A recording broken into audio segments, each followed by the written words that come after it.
නමෝ තස්ස භගවතෝ අරහතු සම්මා සම්බුද්දස්ස. සාදු සාදු සාදු. මාගේ ගුරු දේවෝත්තම පරම පූජනීය පින්වත් ලොකු ස්වාමීන් වහන්සේට ගෞරවාදර වන්දනාව වේවා. සාදු සාදු සාදු. ශ්‍රද්ධාවන්ත වාසනාවන්ත පින්වතුනි, අද මේ උතුම් ධර්ම දේශනාවට දායකත්වයේ දරන්නේ පින්වත් ජයතිලක පවුලේ සහ සමර දිවාකර පවුලේ සියලු දෙනා විසින්. ඒ අයගේ ප්‍රධාන අරමුණ දෙසැම්බර් මාසේ 9 වන දින උපන්දිනයේ යෙදුන රුචිනී දියණියටත්, දෙසැම්බර් 14 වෙනි දින උපන්දිනයේ යෙදෙන සිනුරි දියණියටත්, දෙසැම්බර් මාසයේම උපන්දිනයන් යෙදී ඇති හරිඳු පුතණුවන්ට සහ නවීන් පුතණුවන්ටත්, නුවණි දියණියටත්, ඒ වගේම ජනවාරි මාසයේ දෙවැනි දිනට තුන්වෙනි උපන්දිනයේ යෙදෙන රිවී පුතණුවන්ටත් මේ ධර්ම දානමේ පිනේ ආශිර්වාදය සැලසේවා කියන අදහසිනුයි අද පසේබුදු පෙළහර මේ ධර්ම දේශනාවට දායකත්වයේ දරන්නේ. උතුම් පසේබුදු රජාණන් වහන්සේලා කඟවේනාගේ හිස මත තියෙන තනි අඟ වගේ කිසිවක නොබැදී කිසිවක නොපැටලි හුදෙකලාව නිකලෙස් සිතින් වැඩ සිටි ඒ මුනිවරු ගැනයි අපි මේ වැඩසටහන් මාලාවේදී ඉගෙන ගන්නේ. ඒ කරුණු කාරණා දැනගන්නට අපි උපයෝගී කරගන්නේ, අපි ඇසුරු කරන්නේ අපගේ මහා කරුණික බුදුරජාණන් වහන්සේ විසින් සුත්ත නිපාතයේ පොත් වහන්සේ තුල අන්තර්ගතව තියෙන බුදුරජාණන් වහන්සේ විසින් දේශනා කළ කග්ගවිසාන සූත්‍ර දේශනාව. මේ කග්ගවිසාන සූත්‍ර දේශනාවේ මේ වෙනකොට පින්වතුන්ලා මේ වැඩසටහන් මාලාවේදී ගාථා රත්න 33ක් මූලික කරගෙන ඒ ගාථා රත්න වල අර්ථය සහ ඒ ගාථාවන්ට පසුබිම් වෙච්චි සිදුවීම්, ඒ පසේබුදුරුවන්ගේ අසිරිමත් ජීවිත ගැන ඔබ ඉගෙන ගත්තා. අද පින්වතුනි අපිට කතා කරන්න තියෙන්නේ කග්ගවිසාන සූත්‍ර දේශනාවේ 34 වෙනි ගාථා රත්නය. මේ ගාථා රත්නේ වදාරන්නටත් පසුබිමක් තිබුණා. ඒ පසුබිම සකස් වුණේ මෙන්න මේ විදිහට. පසේබුදු බවට පින් තියෙන, ඒ පින පූර්ණේ කරපු මහා පින්වන්තයෙක් පසේබුදුවරු පහළ වෙන යුගයේ මේ මනුලොව උපන්නා. ඒ උපන්නේ බරණැස රජපෞලේ. ඒ රජපෞලේ උපන්න මේ රාජකීය කුමාරයා වැඩිවියටපත් වුණාට පස්සේ පිය රජුරුවන් විසින් මේ කුමාරයාට රටේ රජකම පැවරුවා. හරි ඥානවන්තයි මේ කුමාරයා. නුවණට අමතරව මෙතුමාට තිබුණා එඩිතර බව. නුවණක් තියෙනවා, අදිෂ්ඨානශීලී එඩිතරයි. කිසිවෙකුට බය නැහැ. මේ රජුරුව දවසක් තමන්ගේ රාජ්‍යය ගැන කල්පනා කරනවා. බරණැස ප්‍රාදේශීය රාජ්‍යයක රජෙක්. හැබැයි මෙතුමට සේනාවේ යෝධයෝ විතරක් ඉන්නවා 1000ක්. එතකොට මේ රජුරුව කල්පනා කළා, මම මේ යෝධයන් 1000ක බලකායක් ඇතිව පාලනය කරන්නේ, යටත් කරගෙන ඉන්නේ පොඩි රාජ්‍යයක් නොවේ. ඇයි මට බැරිද මේ දඹදිව මීට වඩා විශාල ප්‍රදේශයකට රජෙක් වෙන්න බැරිද කියලා ඔහු හිතුවා. එතකොට ඔහු මනසින් කොහොමද යුද්ධ කරන්නේ කියලත් යම් සංවිධානයක් කරලා තිනවා. ඒ කියන්නේ එතුමා හිතුවා මේ විදිහට යුද්ධ කරා නම් මට මේ අනිත් රජවරු අල්ල ගන්න පුළුවන් කියලා. එතකොට මෙතුමා අවස්ථා ගණනාවකදීම ඔය මේ අමාත්‍ය මණ්ඩලෙත් එක්ක රැස්වීම් තියෙනකොට රජුරුව මේ රජුරුවන්ගේ අදහස කියලා තියෙනවා. නමුත් අමාත්‍ය මණ්ඩලයේ හිටියේ මහා බයගුල්ලෝ ටිකක්. ඇමතිවරු කැමති නෑ. ඇමතිවරු කියනවා හැමතිස්සෙම නෑ නෑ රජතුමනි මේ තියෙන ටික ඇති කියලා. දවසක් රජුරුව මොකද කළේ? රාජකීය ලියමනක්, රජුරුවන්ගේ මුද්‍රාව සහිත ලියමනක් ලිව්වා. ඒ ලියමන ලිව්වේ මේ තමන්ගේ රාජ්‍යයට සමීපයේ තියෙන ටිකක් විශාල රාජ්‍යයක රජෙකුට. ඒකේ ලිව්වේ මෙහෙම එකක්. සද්දිනක් ඇතුළත මට රාජ්‍ය නොදුන්නොත් යුද්ධයක් සිදුවනු ඇත. එතකොට මේ යුද ප්‍රකාශයක් කළා මේ රජුරුවෝ ලියමනකින්. එතකොට රාජකීය මුද්‍රාව සහිත ලියමනකින් යුද්ධයක් ප්‍රකාශ කළා කියලා කියන්නේ අනෙක් රාජ්‍ය කැළවෙනවමයි. එතකොට මේ සන්නස රජුරුවෝ කාටත් හොරක් පිටත් කළා. කරලා අමාත්‍ය මණ්ඩලය රැස් කළා. රැස් කරලා ඇමතිවරුන්ට කියනවා අමාත්‍යවරුන් මං ඔහෙලා නොවිමසාම මෙහෙම කටයුත්තක් කළා. අපේ රාජ්‍යයට සමීපයේ තියෙන අපට වඩා විශාල රාජ්‍ය රජුරුවන්ට මම මෙහෙම පණිවිඩයක් යවුවා. අදින් 7 දෙනෙක් ගිය තැන මට රාජ්‍ය පවරා නොදුන්නොත් මහා යුද්ධයක් සිදුවනු ඇත කියලා. අමාත්‍යවරු ටික වෙවුලන්න ගත්තා. අමාත්‍යවරු කියනවා අනේ රජතුමනි එසේනම් ඔබ අප හැමදෙනාම වනසා ඇත. අයියෝ දැන් අපි මොකද්ද කරන්නේ? ඒ පණිවිඩය අපට නතර කරන්න හෝ වෙනස් කරන්න බැරිද කියලා ඇහුවා. රජුරු කිව්වා දැන් ප්‍රමාද වෙඩි. ඒක යවල ඉවරයි කිව්වා. එතකොට අමාත්‍යවරු කියනවා එහෙනම් ඉතින් අපිට හතුරෙකුගේ අවියකින් මැරෙන්න වෙනවා කියලා කියන්නේ මහ දුක. ඒ නිසා අපි හතුරු අතින් නොමැරීමු. අපි මරාගමු. එක්ක වහකමු. එක්ක බෙල්ලේ මේ වැලදාගෙන එල්ලෙමු කියලා. දැන් මේ වගේ හරි මේ බියගුළු අදහස් මේ අමාත්‍ය මණ්ඩලයේම කියන්න ගත්ත රජුරුවන්ට කොහොම කලකිරෙන්නේ නැද්ද නේ? රජෙකුට මේ වගේ ඇමති මණ්ඩලයක් ඉන්නවා කිව්වම රජුරුවෝ හරි කලකිරීමෙන් රජුරුවෝ කියනවා ඇයි මට යෝධයෝ නැද්ද කියලා ඇහුවා. එතකොට බලකායි ඉන්න යෝධයෝ ටික යෝධයෝ 10ම එක හඬින් කිව්වා කියනවා දේවයිනි ඔබ වහන්සේ වෙනුවෙන් කැප වෙන්න අපි ඉන්නවා කියලා. එතකොට රජුරුව මේ යෝධයන්ව පරීක්ෂා කරන්න මෙහෙම කියනවා. දරුවෙනි එනයි ඉතින් මොනවා කරන්නද? මේ අමාත්‍යවරු දැන් මේ නහයෙන් අඬන්නේ මං මහා වැරද්දක් කළානේ. මේ අමාත්‍ය මණ්ඩලයේ නොවිමසා මං යුද්ධයක් ප්‍රකාශ කළානේ. මේ වැරද්දට දඬුවම මම්ම කරගන්නවා. දරුවෙනි විශාල දරසෑයක් ගහන්න. ඒ දරසෑයට මං පණ පිටින්ම පයින්නවා. මං එසේ දරසෑයට පණ පිටින් පනිද්දී රජුරුවන්ගේ නාමයෙන් රජුරුවොත් එක්කම මැරෙන්න පුළුවන් කෙනෙක් මෙතන ඉන්නවද කියලා අහුවා. ඒ කියන්නේ පින්වතුනි මේ රාජ්‍ය පාලනය කරද්දී දැන් මේ කාල වෙනකොට නම් ඒ ක්‍රමේ සම්පූර්ණයෙන්ම නැති වෙලානේ.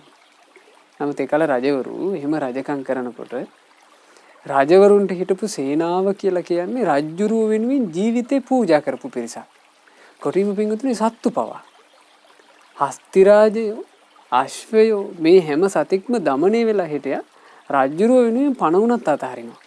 රජුරුව අහනවා මේ සේනාවේ නැද්ද මං වෙනුවෙන් පණ අතහරින්න පුළුවන් කවුරුත්? අර යෝධයෝ 10ම ඉදිරිපත් වුණා දේවේනි අපි එනවා කියලා. එතකොට රජුරුව තීරණය කළා එහෙනම් මේ වගේ පිරිසක් මට ඉන්නවනම් මං මොකටද බය වෙන්නේ? මම යුද්ධ කරන්න ඕන කියලා යුද්ධ සංවිධානය කළා. දැන් මේ යුද්ධ සංවිධානය කරන්නේ හොඳ ඥානවන්තයෙක්. එතුමාට තියෙන සේනා බලයෙන් තව බලවත් සේනාවක් මඩින්ට සුදුසු විදිහට රජුරුවෝ මේ සේනා සංවිධානය කළා. ඒ සේනා සංවිධානය කරනකොට රජුරුවන්ගේ යෝධයෝ හැමතිස්සෙම මේ අදහසේ හිටියා මහරජුරුවෝ වෙනුවෙන් අපි අනෙක් රජෙක් සමග මරණයේ තෙක්ම යුද වදින්නෙමු කියලා ඔන්නෝම අදහසක ඉඳලා තියෙනවා. එතකොට රජුරුවෝ යෝධයන් මූලික කරගෙන සිවුරංග සෙනග රැස් කළා. යෝධයන් 10ම පිරිවරාගෙන දවස් 7කට පස්සේ යුද්ධෙට ගියා. රජුරුවෝ කියපු උපාය වලින් තමයි යුද්ධ කෙරුණේ.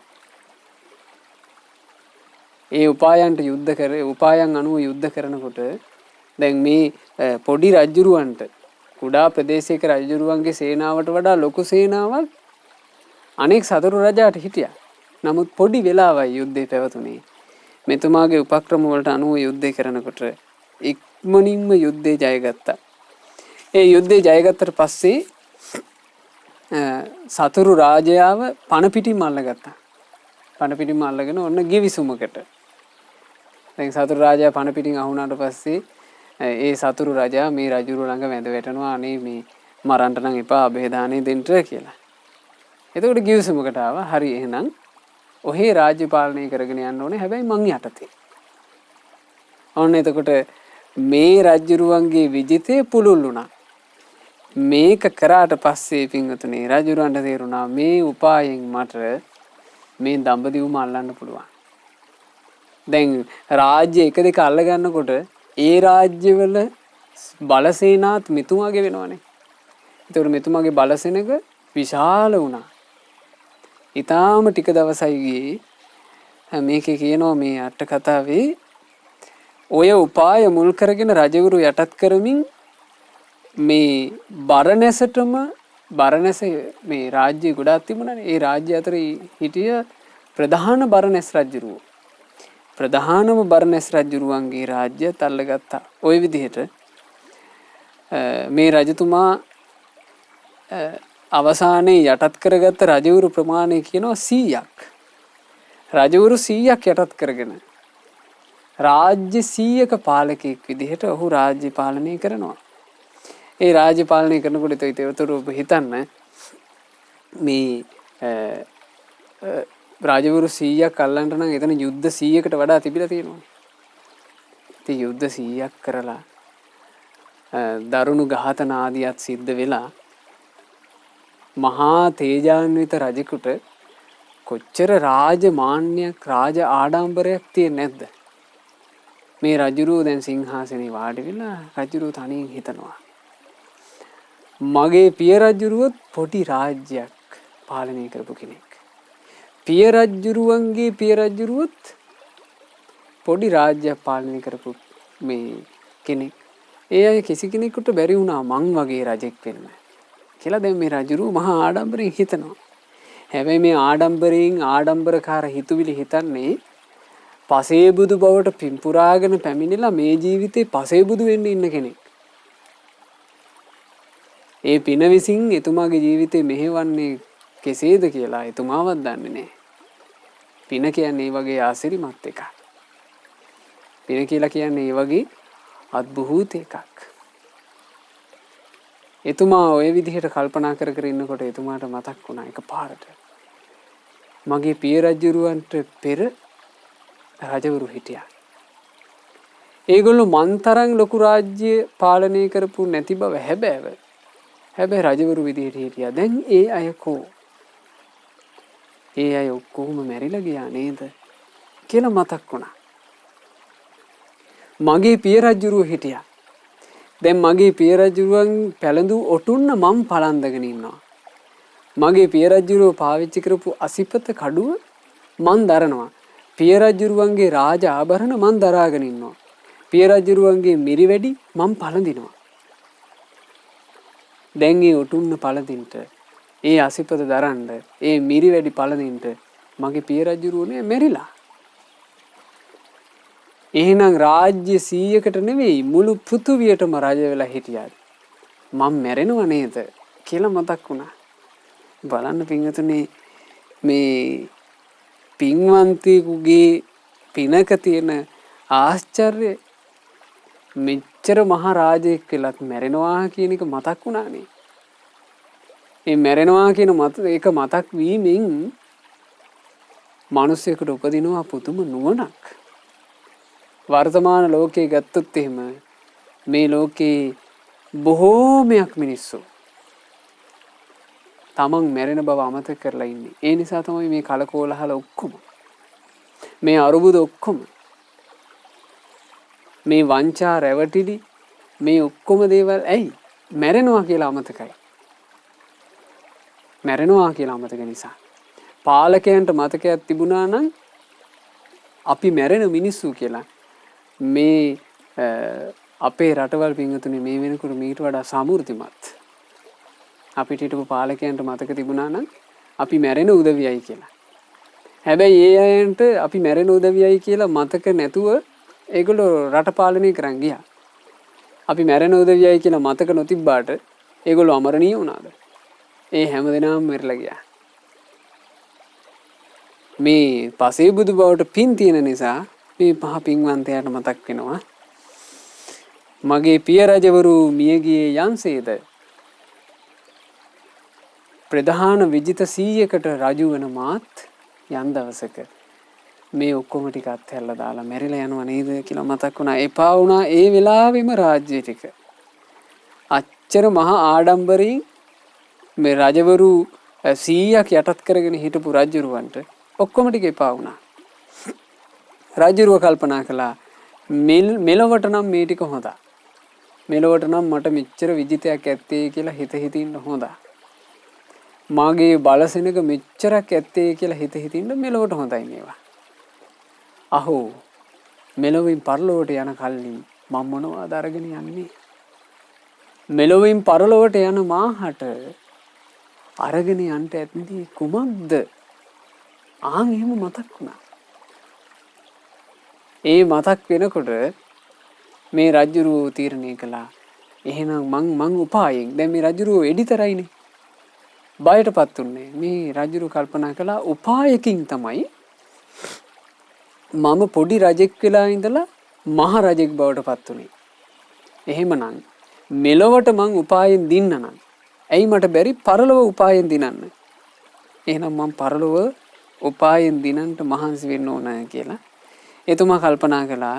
අරගෙන යන්න පුළුවන් ලෝකෝත්තර දෙයක් මං හොයන්න ඕන. අරගෙන යන්න පුළුවන් ලෝකෝත්තර දේ හොයන්ට ඒ රජුරෝ තීරණය කරනකොට එතුමා කල්පනා කරනවා කොහොමද මම මේක කරන්නේ? බලන්න පිටුතු මේක හරි විස්මිතයි. මෙතන මේ කියන කතාව. රාජ්‍ය අල්ලන්න නම් එතුමාට සෙනගක් ඕන වුණා. සෙනග වැඩි වෙන්න රාජ්‍ය අල්ලන්න ලේසි වුණා. දැන් එතුමා ලෝකෝත්තර දෙයක් හොයන් යන්න පටන් ගන්නවා. ලෝකෝත්තර දේ හොයන්න යන්න පටන් ගන්නකොට එතුමාට සෙනගමයි කරදරේ. එතුමාට සෙනග වැඩි වෙන්න වදේ.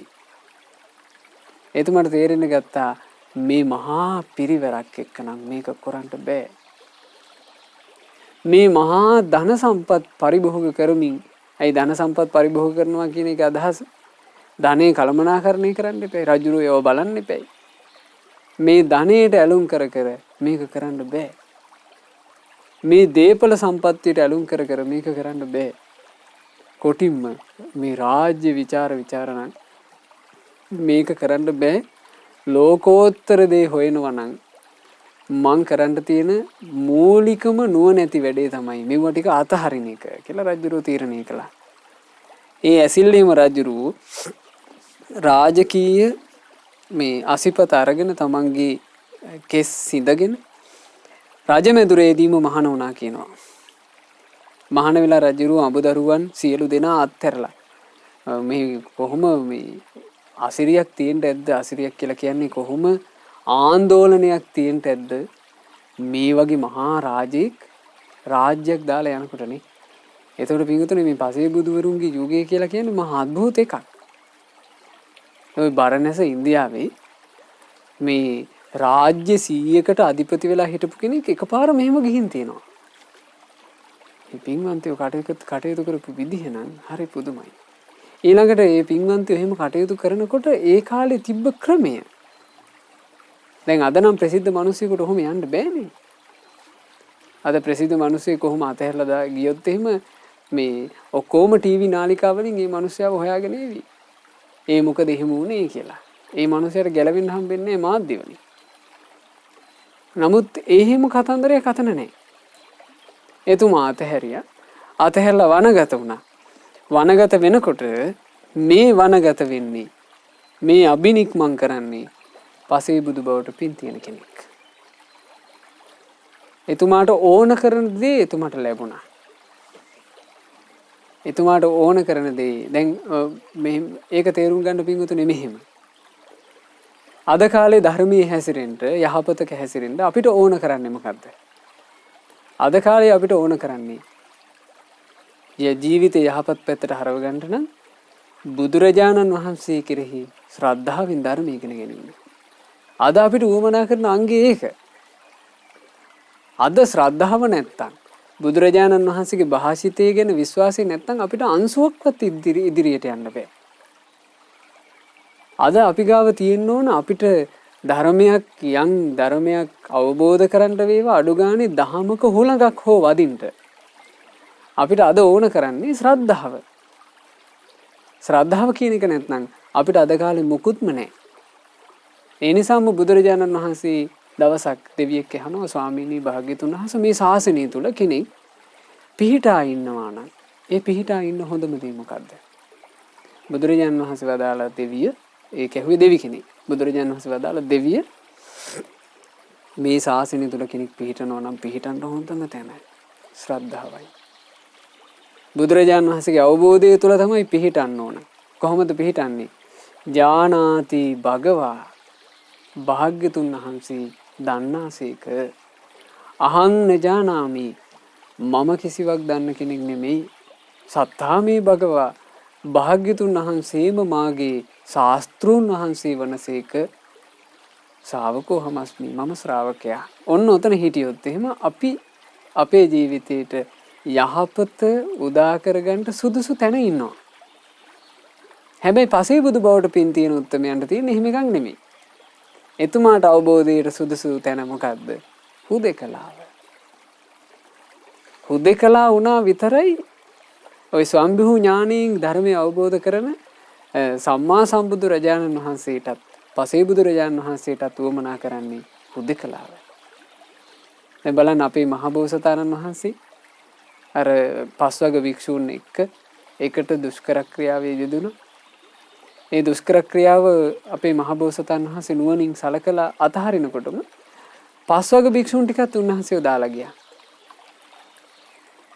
මේ පස්වග භික්ෂූන් ටිකක් දාලා ගියාට පස්සේ උන්වහන්සේට උවමනා කරන දේ ලැබුණා. ඒ මොකද්ද? හුදෙකලාව. ඒ තුලින්මයි සම්මා සම්බුද්ධත්වයේ සාක්ෂාත් කළේ ධර්මය අවබෝධ කළේ. ඒ වගේ මේ පසේ බුදුරජාණන් වහන්සේටත් දැන් ඕන කරන දේ ලැබුණා. ඒ හුදෙකලාව තුලම උන්වහන්සේ වැඩි කාලයක් ගත කළේ නැහැ. නොබෝ කලකින්ම පසේ බුදුරජාණන් වහන්සේ බවට පත් වුණා. දැන් මේ පසේ බුදුරජාණන් වහන්සේ පහළ වෙනකොට ඔන්න ආශ්චර්ය වෙන්න පටන් ගන්නවා. පසේ බුදුවරයෙක් පහළ වුණා කියන අසිරිය.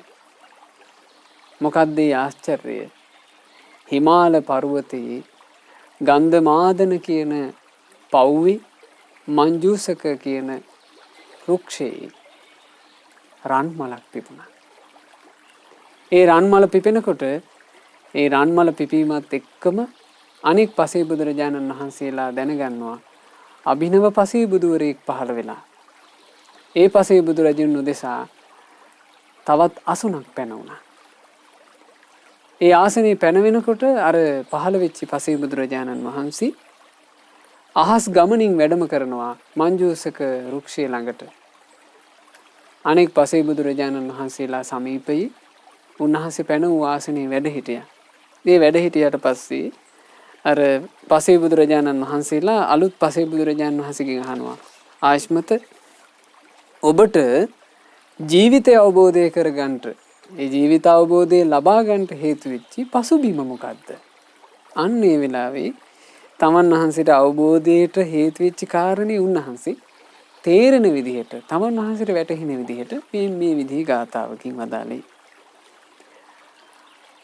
ආරද්ධ විරියෝ පරමත්ථ පත්තියා අලීන චිත්තෝ අකුසීත වුත්ති දල්හ නික්කමෝ තාම කලෝපපන්නෝ ඒකෝ චරේ කග්ග විසාන කම්පෝ කියන මේ ගාථා රත්නය එදා ඒ පසේ බුදුරජාණන් වහන්සේ වදාළ ගාථාවයි. ওই ගාථාව අපගේ භාග්‍යවත් බුදුරජාණන් වහන්සේ අපගේ ශාස්ත්‍රඥ වහන්සේ කුරවීක නාදයෙන් එදා ආනන්ද ස්වාමීන් වහන්සේට මේ අරුත්බර ගාථාව වදාලා. මොකද්ද මේ ගාථාවේ කියන්නේ? ආරද්ධ විරියෝ පරමත්ථ පත්තිය. මංගාව තිබුණ වීරිය මේ පරමාර්ථය සාක්ෂාත් කරන තෙක්ම පටන්ගෙන තිබුණා. හරි ලස්සන එකක් ඒ. ආරද්ධ විරිය කියලා කියන වචනේ අර්ථය තමයි පින්වතුනි පටන් ගන්නා ලද වීරිය.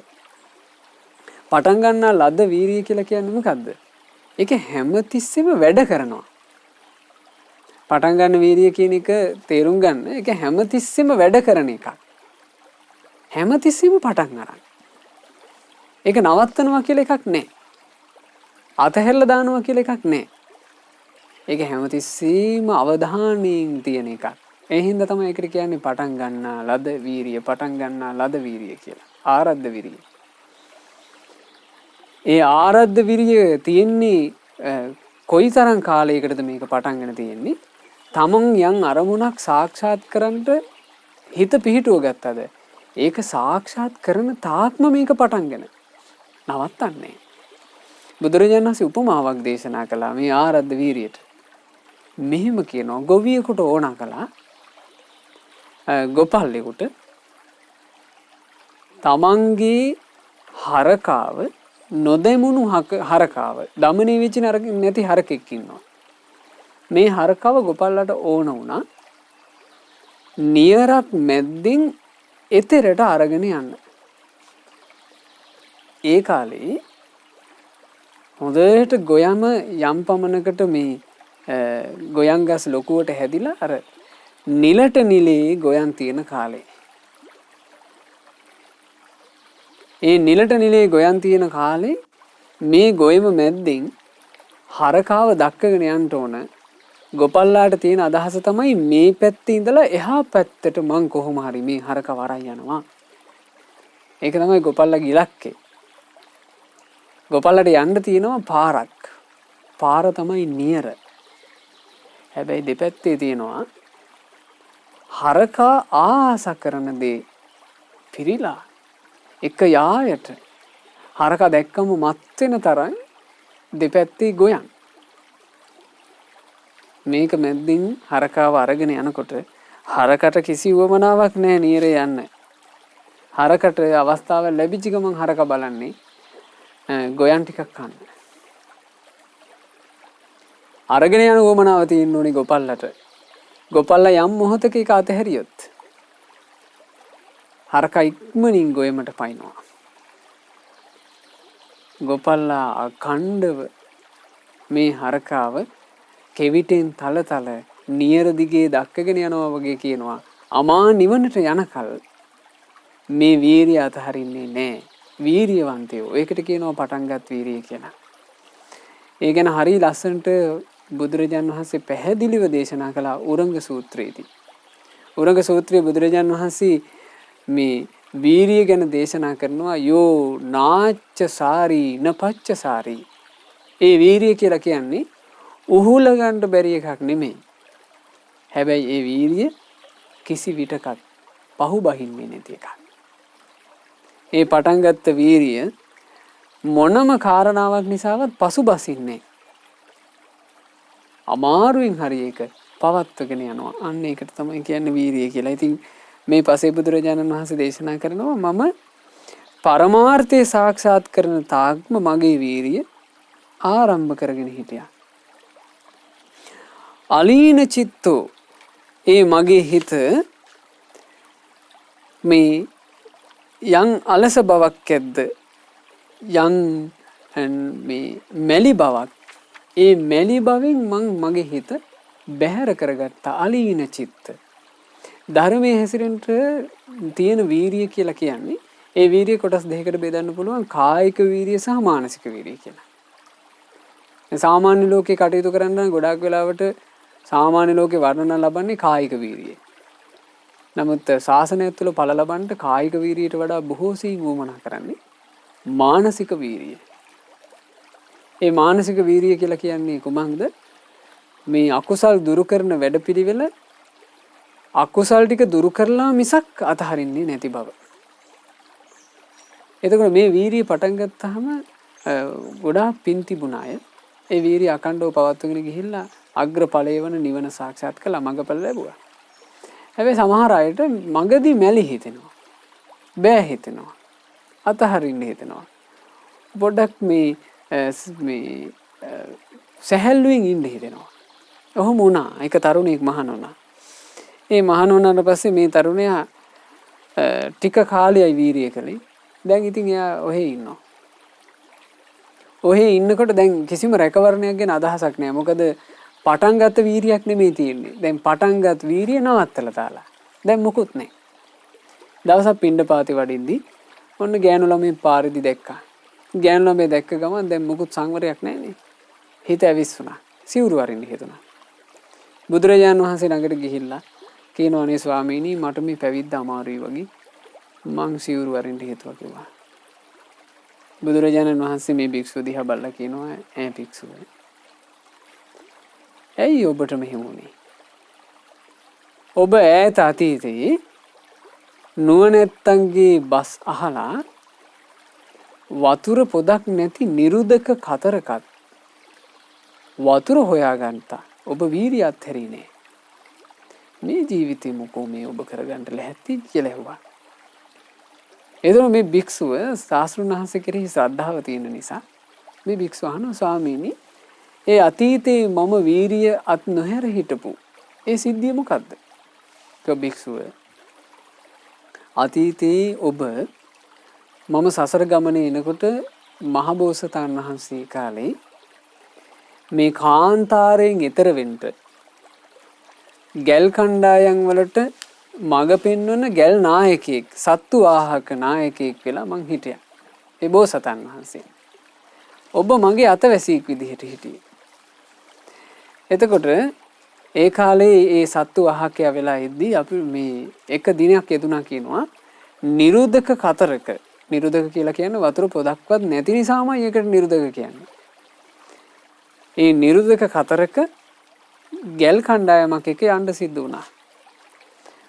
මගක් යනකොට මේ ගැල් කණ්ඩායම ඉස්සරහට අරගෙන යද්දී ඔය ඒ ගැල් කණ්ඩායමේ ඉන්නවනේ අර තාරකා අඳුරන තාරකා මේ හැඩ තරු රටා අඳුරන කෙනා. එයා තමයි හැමතිස්සෙම තරු රටා බලාගෙන දිශාව වටහාගෙන හරියට පාර කියන්නේ. ඉතින් මෙයාට පොඩක් පාර වැරදුනා. කාන්තාරේ මැද මේ අතරමං වීමක් වුණා වතුර ඉවර වුණා. දැන් වතුර ඉවර වෙච්ච ගමන් මිනිස්සු මොකද කළේ? අතහැරියා. මිනිස්සු තමන්ගේ ජීවිතෙත් අත්හැරියා. මිනිස්සු අඬා වැළපෙන්න ගත්තා. අයියෝ මේ මොකද්ද අපට සිද්ධ වුනේ? අපි දැන් වතුර නැතුව කොහොමද මේ කාන්තාරේ කියලා දැන් ඔන්න. නමුත් මෙතන මහබෝසතාණන් වහන්සේ ඉන්නවා. මහබෝසතාණන් වහන්සේ කලබලයකින් තොරව ඈත බැලුවා. බලනකොට මහබෝසතාණන් වහන්සේ මේ කල්පනාවෙන් බලනකොට පේනවා මෙතන මේ නිරුදක කාන්තාර එක තැනක ඊතන ගහක් වැවිලා තියෙනවා. එතකොට බෝසතාණන් වහන්සේ කල්පනා කළා මෙච්චර මේ කාෂ්ඨක කාන්තාරේ කොහොමද මේ තන ගහ හැදෙන්නේ? එකත් එකටම මේ තන ගහට පවතින්න වතුර ගන්න තැනක් තියෙන්න ඕන. මහබෝසතාණන් වහන්සේ සේවකයෝ දාලා හාරන්න කිව්වා. දැන් මිනිස්සු යම් බලාපොරොත්තුවක් ඇතුව දැන් ඔන්න හාරනවා. හාරගෙන යනකොට දැන් මිනිස්සුන්ගේ බලාපොරොත්තු තියෙනවානේ මෙතන වතුර තියෙයි කියලා. හාරගෙන යනකොට ඕන්න උදළු පාර වැදුනා දඩස් ගාලා ගලක. ගලේ වැදුනා විතරයි මිනිස්සු ඔක්කොම මේ වැලි කතරේ පෙරලිලා අඬන්න ගත්තා. අයියෝ අපි හැරුවා දැන් ගලක් තියෙන්නේ. ඒකත් නිෂ්ඵල වුණා කියලා අඬන්න ගත්තා. ඒතර බෝසතාණන් වහන්සේ කලබල වුණේ. බෝසතාණන් වහන්සේ එතන හිටපු එක තරුණයෙකුට ඒ තරුණයා තමයි මේ භික්ෂුව. ඒ තරුණයාට කියනවා පුත්‍රය ඔබ කෝකටත් බැහැලා මේ ගලට කන තියලා බලන්න කිව්වා. ඒතර ගලට කන තියනකොට ගල ඇතුලෙන් ඇහෙනවා වතුර පාරක් මේ දිය දහරක් ගලන හඬක්. කිව්ව පුත්‍රය ඔබ වෙහෙසයි කියලා හිතන්නේ නැතුව අතහරින්න එපා පුත්‍රය. හොඳට කුළුගිරි පාරවල් කීපයක් ගහන්න කිව්ව ගලට. වතුර පොතක් නැතුව පිපාසයෙන් ඉන්න මේ තරුණයා බෝසතාණන් වහන්සේගේ කීමට කොච්චර මහන්සි වුණත් කුළුගිරිය උස්සලා ගැහුව පාරවල් කීපයක්. ගහනකොට ගල බිඳුණා. වතුර මතු වුණා. සියලු දෙනාම සැපයටපත් වුණා.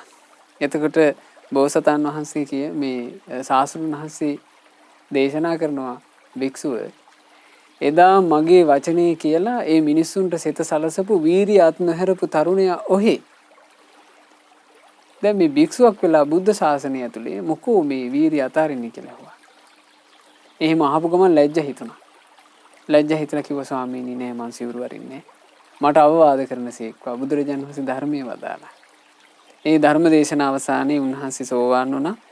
නොබෝ කලකින්ම සියලු කෙලෙසුන් නැසලා රහතන් වහන්සේ බවට පත් වුණා. ඊතර මේ පසේ බුදුරජාණන් වහන්සේ දේශනා කරනවා පසේ බුද්ධත්වයේ සාක්ෂාත් කරපු මමත් අලීන චිත්ත ඒ මැලි හිත අත්හැරියා. අකුසීත බුද්ධි කුසීත උනේ නැහැ. අකුසීත කියලා කියන්නේ කුසීත නැතිකම. කුසීත උනේ නැහැ. කුසීත කියලා කියන්නේ මොකද්ද? කුසීතයාගේ ස්වභාවය.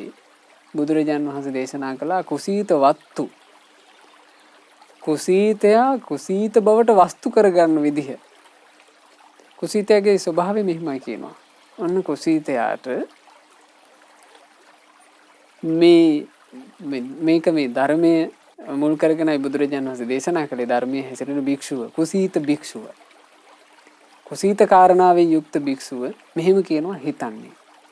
ඕන්නේ භික්ෂුවට හෙට ගමනක් යන්න තියෙනවා.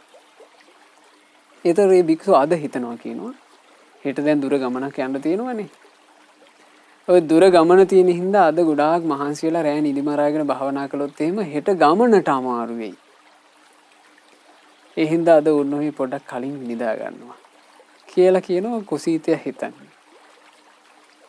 ඊට පස්සේ අපි හිතමු මේ ගමන ගිහිල්ලා ඔහු දුර ගමනක් ඉවර වෙලා ආවා කියලා. එතකොට කුසීතය හිතන්නේ දැන් දුර ගමනක් ගිහිල්ලා ආවේ මගේ ඇඟට මහන්සි. මං අද භාවනා කරන්න ගත්තොත් එහෙම අද හරි අමාරුයි. ඒ නිසා පොඩ්ඩක් නිදාගෙන ඉඳලා හෙට ඉඳලා භාවනා කරනවා. ඔය කුසීතය. කුසීතයට වැඩිපුර වළඳන්න ලැබුණොත් එහෙම දාන්නේ. ආහාර වැඩිපුර ගත්ත දවසට හිතනවා කියනවා අද හරි මේ කෑම ගොඩක් කාපු නිසා අද ටිකක් අමාරුයි. ඒ නිසා පොඩ්ඩක් මේ ඇඟ සැහැල්ලු වෙන්නත් එක්ක ටිකක් නිදා ගන්න ඕන කියලා කියන කුසීතයට හිතෙන්නේ. අපි තුමු යම් දවසක චුට්ටක් අනුභව කරා කියලා. එදාටත් කුසීතයට හිතනවා කියනවා අද වැඩිපුර දාන්නේ වළඳන්න බැරි වුණා. අද ඒ නිසා ගොඩක් මහන්සිලු තමයි. අද ඒ නිසා මම නිදා ගන්න ඕන. මේ තමයි කුසීතයාගේ කල්පනා. මේ විදිහට කුසීත වස්තු 8ක් තියෙනවා. ඒ කුසීත වස්තු 8න් පාර පෙන්වන්නේ කම්මැලිකමටමයි. ඉතින් මේවා ගලප ගන්න පින්වතුනි මේ කම්මැලියාට ලෝකෝත්තර ජීවිතෙත් දියුණුව අහිමි, ලෞකික ජීවිතෙත් දියුණුව අහිමි. ලෞකික ජීවිතේ වුණත් කම්මැලි කෙනාගේ ස්වභාවය තමයි කලින්ම කම්මැලියාගේ ස්වභාවය වැඩක් පටන් ගන්න කලින්ම ඔහු මේ පේනේ බලලා ඉවරයි. ඕක කරාට ඕක මෙහෙම වෙන්න පුළුවන්. ඕක මෙහෙමත් වෙන්න පුළුවන්. ඔව්ව හරියන්නේ කියලා වැඩේ පටන් ගන්න කලින්ම එයා අතැල්ල ඉවරයි. ඒ තමයි කම්මැලියාගේ ස්වභාවය. ඒ කුසීත බව අතහැරලා දැම්මා. අකුසීත බුද්ධි. දල්හ නික්ඛමෝ තාම කලූපපන්නෝ. හොඳට දැඩි වීරියක් නුවණ බලවත් කරගෙන මම දැඩි වීරියක් කරගත්තා. ඊට පස්සේ හරි ලස්සන වචනයක් මේ කියනවා කලූපපන්න. දැඩි අදිෂ්ඨානයක් ඇති කරගත්තා කියනවා. අදිෂ්ඨානය කියලා කියන්නේ පින්වතුනි අපේ ජීවිතේක ඊටාම වටින විශේෂ ගුණයක්. බුදුරජාණන් වහන්සේගේ ශාසනයේ ඵල ලබන භික්ෂුව ගාව මූලිකව තියෙන ඕන එකක් අදිෂ්ඨානය. අදිෂ්ඨානයෙන් තමයි යම් ජයග්‍රහණයක් කරා යන්න පුළුවන්කම තියෙන්නේ. ඒ නිසාම අදිෂ්ඨානය සම්බුද්ධ ශාසනය තුල සත්‍තිස් බෝධිපාක්ෂික ධර්ම අතරේ එර්ධිපාදයක්. එර්ධිපාද 4යි ඡන්ද, චිත්ත, විරිය, විමර්ශා. ඡන්දය යනුවෙන් වදාළේ ඡන්දය යයි යමකට කියයිද ඡන්දය කියලා කියන්නේ ධර්මාවබෝධයේ කැමති භික්ෂුවට ඒ ධර්මාවබෝධය කරන්නෙමි කියා යම් කැමැත්තක් තිබේද ඒ ඡන්දයයි. ඒ ඡන්දය ඔහුට ධර්මාවබෝධ කරන්නට බලවත්සේ උපකාර කරනවා. ඒ හින්දා මේට කියනවා අර්ධිපාද. චිත්ත කියලා කිව්වේ මම ධර්මාවබෝධය කරන්නේ මේ කියන අදිෂ්ඨානයයි. එයද ඔහුට 이르දිපාතයකි. විරිය කියලා කිව්වේ මොන බාධකේ ආවත් මම මේ මගේ ධර්මාවබෝධය ලබන තෙක් මේ අත් නොහැරෙන්නේ මේ කියා යමක් ඇද්ද ඒ වීරියයි. විමර්ශා යනු ඒ සඳහා ඔහුගේ ඇති නුවණයි. මේ ඔක්කොම මේ 이르දිපාත. එතකොට මේ 이르දිපාද ධර්ම මේ ගුණ තිබුණ නිසා තමයි පසේ බුදුවරු පසේ බුදු බව පසක් කළේ. ඒ නිසා මේ පසේ බුදුරජාණන් වහන්සේ තමන්ගේ අවබෝධයට පසුබිම හැදුනේ මේ විදිහටයි කියලා. ඔන්න ඔය ගාථාව තමයි වදාළේ. මේ එහි සිංහල තේරුම අපේ ගුරු දේවයන් වහන්සේ සුත්ත නිපාත පොත් වහන්සේගේ පරිවර්තනය කළ තියෙන ආකාරය. දැඩි ලෙස වේර වඩන අමසුව ලැබ ගන්ට දුරු කොට අලස සිත පෙරටම යයි යන්ට නුවණ බලවත් කොට දැඩි අදිටනින් තර කොට හුදෙකලාවෙම දිවි ගෙවයි තනි අඟකින් යුතු කඟ වේනේ කුසේ කියන මේ ගාථා රත්නය. එතකොට ඒ නිසා මේ පසේ බුදුවරු ගැන මේ ධර්ම ඉගෙන ගන්නකොට උන්වහන්සේලාගේ ගාථා මුල් කරන් අපිත් මේ ජීවිතේ ජය ගන්නට උවමනා කරන මේ ಗುಣ අපේ ජීවිතේට ටික ටික සමීප කර ගන්න ඕන පින්වතුනි. ඒ තමයි ආරද්ධ විරිය. කුසල් වැඩිම පිණිස පටන් ගන්නාලද වීරිය. ඒ සඳහා තියෙන මේ අලීන චිත්තය, ඒ කියන්නේ හිතින් මැලි නොවන බව. අකුසීත බුද්ධි, හිතින් කුසීත නොවන බව. ඊළඟට දල්හනික්කම, වීරියම ඇසුරු කරන බව. ඊළඟට දැඩි අදිෂ්ඨානය කියන මේ කාරණා අපිට බොහෝ උපකාරී වෙනවා. ඒ තමයි කග්ගවිසාන සූත්‍ර දේශනාවේ 34 වෙනි ගාථා රත්නය. ඊළඟට 35 වෙනි ගාථා රත්නයත් භාග්‍යවත් බුදුරජාණන් වහන්සේ කග්ගවිසාන සූත්‍රයේ ආනන්ද ස්වාමීන් වහන්සේට මෙන්න මේ විදිහට දේශනා කළා. පටිසල්ලානං ජාන මරින්ච මානෝ ධම්මේසු නිච්ඡං අනුධම්මචාරී ආදීනවං සම්මසිතා භවේසු ඒකෝචරේ කග්ග විසාන කම්පෝ. ඒ ගාථාවත් අදාළේ පසේ බුදුරජාණන් වහන්සේ නමක්. ඒ ගාථාව වදාරන්ට ඒ පසේ බුදුරජාණන් වහන්සේට පසුබිම යෙදුනේ කොහොමද? මේ පසේ බුදුරජාණන් වහන්සේ බවට පත්වෙච්චි පසේ බුද්ධත්වයට පින් තිබුණ මහා පින්වන්තයා බරණැස රජ පවුලක උපන්නේ. ඒ බරණැස් රජ පවුලේ ඉපදිලා යන්තම් තේරෙන වයසට එනකොටම මොහුගේ විශේෂ පුරුද්දක් තිබුණා. ඒ තමයි භාවනා කිරීම. දැන් කලිනුත් අපි ওই වගේ ඉගෙන ගත්තනේ. භාවනාවට ඇලුම් කරපු රජවරු හිටියා කියලා. එතකොට මේ පසේ බුදු බව පසක් කරපු මේ පින්වන්තයාත් රජමාලිගාවෙද්දි කුමාරයා අවදි ඉඳලම භාවනා කරනවා. පස්සේ රාජ්‍යයටපත් වුණා. රාජ්‍යයටපත් වුණත් රජුරුවොත් භාවනාව කරනවා. ඔහොම භාවනා කරමින් වාසය කරද්දී ඔන්න මෙතුමා භාවනාවේ දිගින් දිගට යෙදෙනකොට නීවරණ දුරු වෙලා පළවෙනි ධ්‍යානය උපන්නා. පළවෙනි ධ්‍යානයේ කාලයක් වඩනකොට දෙවෙනි ධ්‍යානය උපදව ගත්තා. දෙවෙනි ධ්‍යානෙත් කාලයක් වඩාගෙන යනකොට එතුමාට තුන්වෙනි ධ්‍යානෙ උපන්නා. තුන්වෙනි ධ්‍යානයේ ඉපදිලා දැන් මේ තුන්වෙනි ධ්‍යානය තුළ හොඳට හිත එකඟ කරගෙන එතුමා භාවනා කරගෙන යනවා. ඒ භාවනාවට කාලේ වැඩි කරන්නම එතුමාට හිත. හැබැයි බෑ. රාජ්‍යයේ වැඩ කරන්න යනකොට භාවනාවට කාලේ වෙන් කරගන්න බෑ. ඒතර රජුරු කල්පනා කළා මෙහෙම ගියොත් එහෙම මට මේ ප්‍රණීත භාවනාව මගේ ඇරෙනවා. නිසා මට රාජ්‍යයෙන් ඇති පළක් නෑ. මම රාජ්‍ය අත්හරිනවා භාවනාව හොඳයි කියලා. තුන්වෙනි ධ්‍යානයේ වඩන්න තියෙන ඇල්ම නිසා එතුමා රාජ්‍ය අත්හැරලා දැම්මා. ධ්‍යානයේ වඩන්න වනගත වුණා. ඒ හුදකලාවේ ඒ දැහැනත් වඩාගෙන වාසය කරනකොට නොබෝ කලකින්ම පසේ බුදුරජාණන් වහන්සේ බවට පත් වුණා. ඒ පසේ බුදුරජාණන් වහන්සේ තමයි පසේ බුද්ධත්වයේ පසක් කරලා මංජූසක රුක්සෙවණට වැඩියට පස්සේ ඒ රුක්සෙවණදී පසේ බුදුවරුන්ට මේ ගාථාවෙන් තමන් වහන්සේගේ අවබෝධය ගැන ප්‍රකාශ කළේ. ඒ ගාථාවේ සිංහල තේරුම මේ. භාවනාවත් දැහැනත් කිසි විටක අත් නොහරින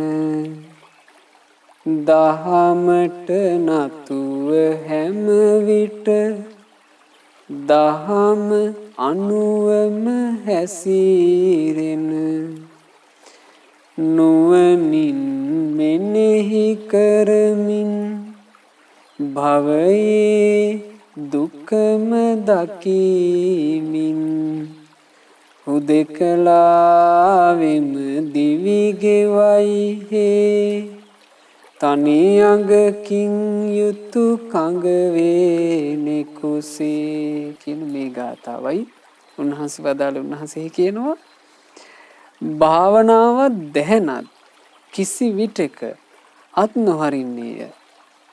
භාවනාව කියලා කිව්වේ කුමක්ද පින්වතුනි? සිත තුළ කුසල් වැඩිම කුසල් වඩනවාට කියනවා භාවනා. භාවනාව කියන එක කිසි විටකත් අත්හරින්නේ නැහැ කියනවා. ඒ භාවනාව සුවසේ වඩාගෙන යනකොට කෙනෙක් තුළ එතුමා ඒ කෙනා හොඳට භාවනා කරනකොට ඒ භාවනාවෙම දියුණුවක් විදියට සිතේ එකඟ බව බලවත් වෙලා උපදිනවා ධ්‍යාන. ඒ ධ්‍යාන වලට සිංහලෙන් කියන වචනේ තමයි දැහැන. එතකොට ධ්‍යාන උපදිනාට පස්සේ ඒ ධ්‍යානයත් අත්හරින්නේ නැහැ කියනවා. එතකොට ධ්‍යාන විදිහට මූලිකව බුද්ධ දේශනාව තුළ සාස්ෘණ වහන්සේ වදාලා රූප ධ්‍යාන 4යි අරූප ධ්‍යාන 4යි. එතකොට ධ්‍යාන අඳුන ගන්න අපි මූලික කරගන්න ඕන මූලික බුද්ධ භාෂිතේ විතරමයි. මොකද ධ්‍යාන විමෝක්ෂ ආදිය ගැන සියල්ල ඒ අයුරින්ම අවබෝධ කළේ බුදුරජාණන් වහන්සේ. බුදුරජාණන් වහන්සේ අවබෝධ කරාටත් වඩා දන්න කෙනෙක් ධ්‍යාන ගැන මේ ලෝකේ වෙන නැහැ. එතකොට බුදුරජාණන් වහන්සේ ධ්‍යානය අඳුන ගැනීම පිණිස යමක් දේශනා කරා නම් ඒ තුලින් ධ්‍යාන අංග අඳුන ගන්න අපි දක්ෂ වෙන්න ඕන. ඒ ඇරෙන්න දැන් මේ වර්තමානයේ සමහරලාවට අධර්මවාදී මේ ධ්‍යාන භාවනා වඩන්ට ආසායව දැහැන කියලා නොමග යවන්නේ. අන්තිමේ දැහැන් වඩද්දී මේ කායිකව සිද්ධ වෙන වෙනසක් කියලා බඩේලිය අනේක පවා මේ දැහැනේ අංගයක් විදිහට අධර්මවාදීන් කතා කළානේ. ඒතර මිනිස්සු ඒවාට පවා අහුවෙලා ගියානේ. ඒ නිසා පින්වතුනි මේ පසේ බුදුරජාන් වහන්සේට හැබැයි ඒ රැවටිලා නැහැ. මොකද පසේ බුදුවරු කියලා කියන්නේ ඒ උදෙසා පින පුරාගෙන ආපු පිරිස. අපිට ඉන්නේ ශාස්ත්‍රුන් වහන්සේ.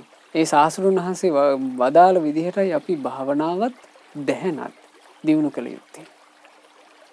එතකොට මේ භාවනාව සහ දැහැන කිසි විටකවත් අතහරින්නේ නැහැ කියනවා.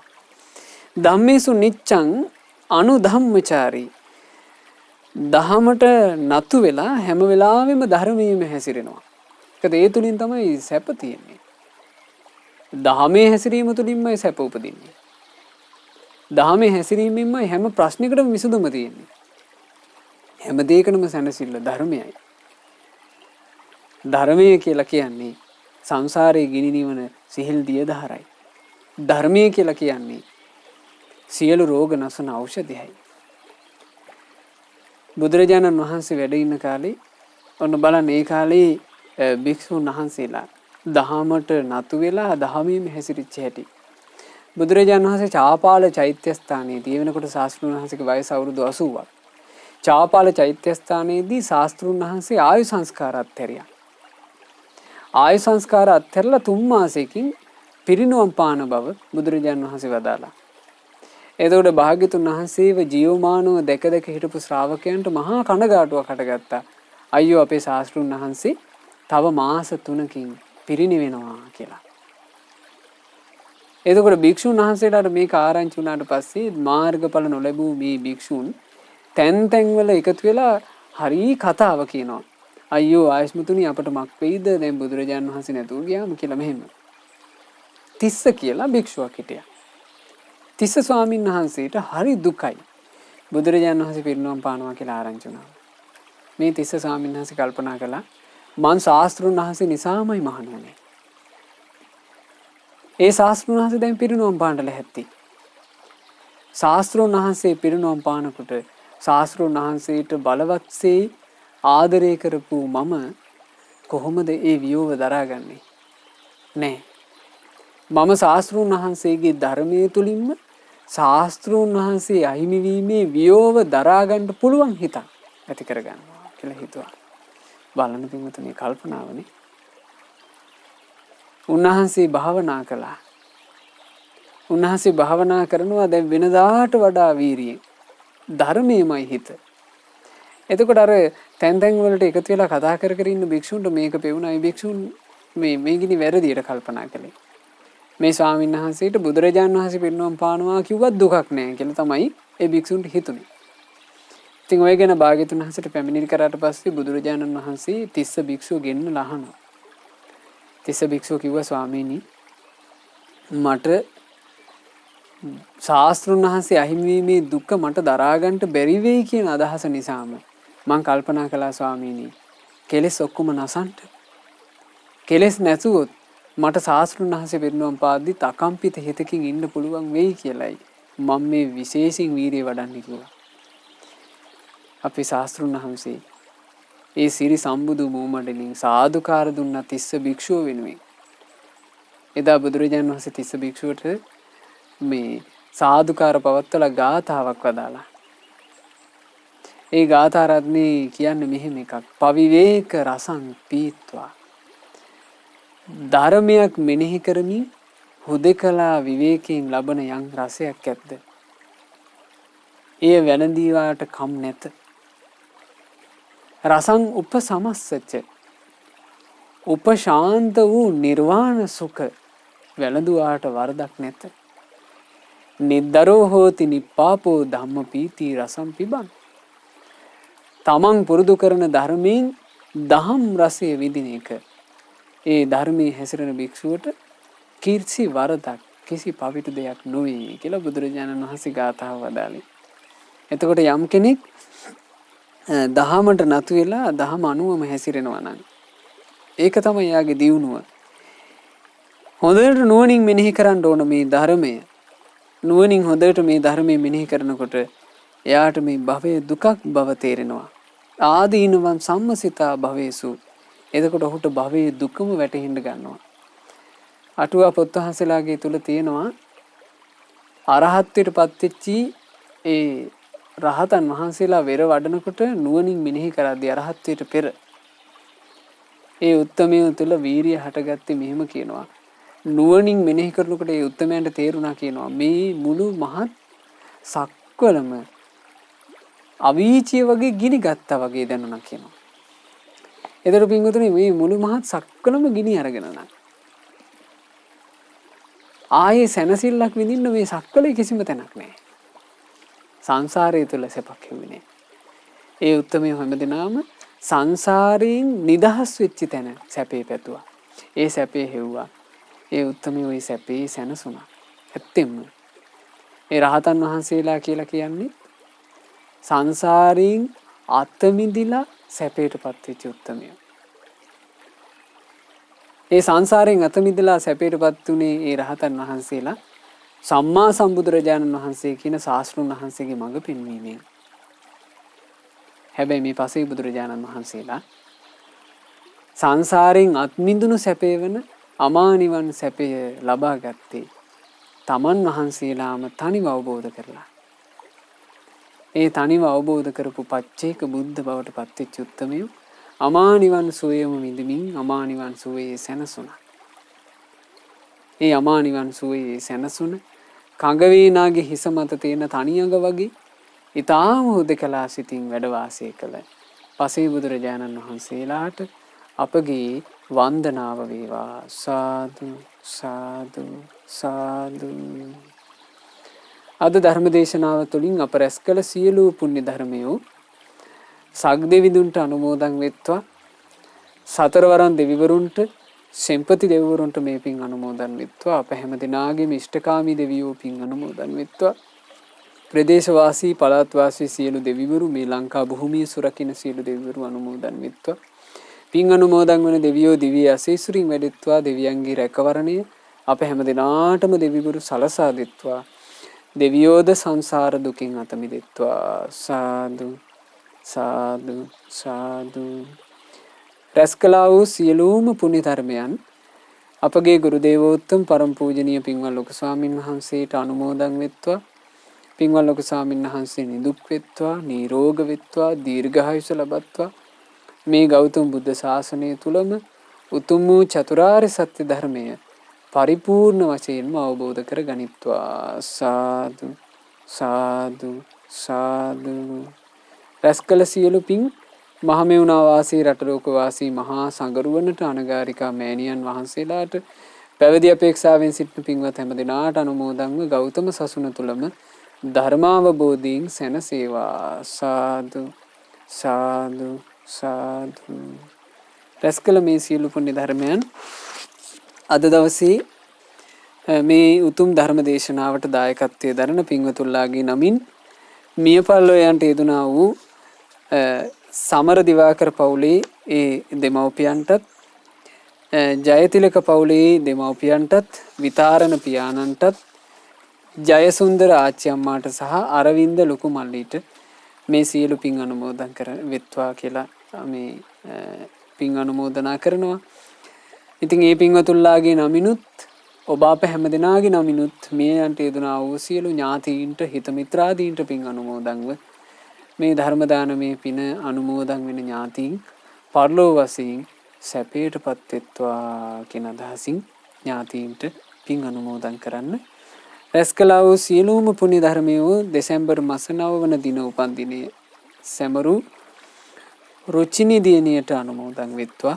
දෙසැම්බර් 14 වන දින උපන් දිනයේ යෙදෙන සිනුරුයි දියණියටත් දෙසැම්බර් මාසයේම උපන් දින යෙදී ඇති හරිඳු පුතණුවන්ට සහ නවීන් පුතණුවන්ටත් නුවණී දියණියටත් අනුමෝදන් වෙත්වා. ඒ වගේම ජනවාරි මාසේ 2 වෙනි දිනට 3 වෙනි උපන් දිනයේ යෙදෙන ඒ සිඟිති පුතණුවන් වන රිවි පුතණුවන්ටත් මේ සියලු පින් අනුමෝදන් වෙත්වා. ඒ දරුවන්ට මේ ධර්ම දානමේ පිනේ ආශිර්වාදයත් බුද්ධ රත්නයේ ආශිර්වාදයත් ධර්ම රත්නයේ ආශිර්වාදයත් සංඝ රත්නයේ ආශිර්වාදයත් පින් අනුමෝදන් වන සියලු දෙවියන්ගේ ආශිර්වාදයත් සැලසිලා සියලු යහපත මුදා වේවා. ජීවිතේ නොමග යවන පාප මිත්‍රයන්ගේ ඇසුර ඒ දරුවන්ගේ ජීවිතයට කිසි කලකත් මුණ නොගැහේවා. කල්යාණ මිත්‍ර ඇසුරම ලැබේවා. ඒ දරුවෝ හැම දිනාට නිදුක්ව නිරෝගව සුවසේ දිවි ගත කරන්නට අධ්‍යාපන කටයුතු ආදී සාර්ථක කරගන්නට සුවසේ පින්දහම් රැස් කරගන්නට යහපත් ජීවිතයක් උපදව ගන්නට ලැබේවා. ගෞතම බුදුරජාණන් වහන්සේගේ ශාසනය පවතින මේ යුගයේ බුදුරජාණන් වහන්සේගේ ශ්‍රාවක දරුවෝ විදිහට සම්බුද්ධ ශාසනය පිළිසරණ ලබන්නට දරුවෝ හැමතිනාට වාසනාව ලැබෙත්වා. සාදු සාදු සාදු. රැස් කළා වූ සියලුම පුණ්‍ය ධර්මයන් අද මේ දේශනාවට දායකත්වයෙන් දරන ජයතිලක පවුලේ සහ සමර දිවාකර පවුලේ සෑම සියලු දෙනාට අනුමෝදන් වෙත්වා. ඒ අයගේ දූ දරුවන්ට නිදුක් නිරෝග සුවය සහ අධ්‍යාපන කටයුතු ඒ වගේම රැකී ආරක්ෂා කටයුතු ਸਰව ප්‍රකාරයෙන්ම සාර්ථක වෙන්න මේ පින හේතු වේවා. ඒ ජයතිලක පවුලේ සහ සමර දිවාකර පවුලේ හැම දිනාට নিরතුරුව කල්යාණ මිත්‍ර ඇසුර ලැබීම පිණිසත් සුවසේ පින්දහම් කරගන්න අවකාශ ලැබීම පිණිසත් මේ පින් හේතු වේවා. ශ්‍රද්ධා මාසික ධර්ම දාන සමාජිකාවන්ට සහ ශ්‍රද්ධා කාර්ය මණ්ඩලය හැමට පින් අනුමෝදන්ව සියලු දෙනාට ගෞතම ශාසනය තුල චතුරාර්ය සත්‍ය ධර්මය අවබෝධ කරගන්නට මේ සියලු පින් හේතු වේවා කියන ප්‍රාර්ථනාව අපි හැම දිනාටම සිත ප්‍රාර්ථනා කරනවා ඔබ හැමට චතුරාර්ය සත්‍ය ධර්මය අවබෝධ කරගන්න වාසනාව ලැබෙත්වා. හැම දිනාටම තෙරුවන් සරණයි. නමෝ බුද්ධාය. මෙවැනි වටිනා ධර්මදේශනා ශ්‍රවණය කිරීමට ශ්‍රද්ධා ටෙලි YouTube චැනලය සබස්ක්‍රයිබ් කරන්න.